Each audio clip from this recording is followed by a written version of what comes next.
Hot flashes are not the only symptom of peri and postmenopause. In fact, there are a number of quality of life impacting symptoms that can arise as we go through that menopausal transition and our hormones begin to change. So, for example, in addition to hot flashes, we might have sleep disturbance, and that could be directly related to the hot flashes, or it could be something separate altogether.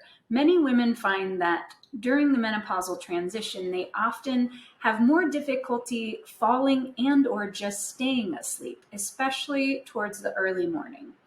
Also, symptoms of musculoskeletal pain. So, for example, osteoarthritis in our joints, while that's definitely impacted by age, can also be impacted by hormones and be getting worse throughout that hormonal transition.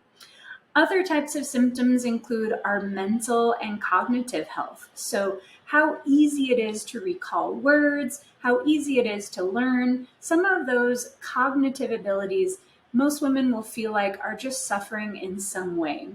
Also, just mental health in general. For example, as our progesterone starts to decline, anxiety tends to go up. So, some women who are already experiencing anxiety before menopause will find that it increases during the menopausal transition. But some women who have never been prone to anxiety will suddenly feel like they just generally feel more anxious or overall have a less tolerance to stress in general.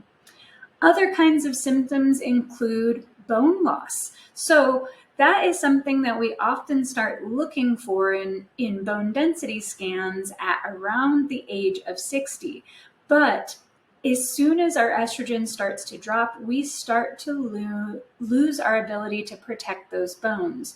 So we definitely want to be thinking about prevention of osteoporosis throughout the peri and postmenopausal transition, and not just once we get to 60 years old or greater. Other kinds of symptoms commonly include our vaginal health.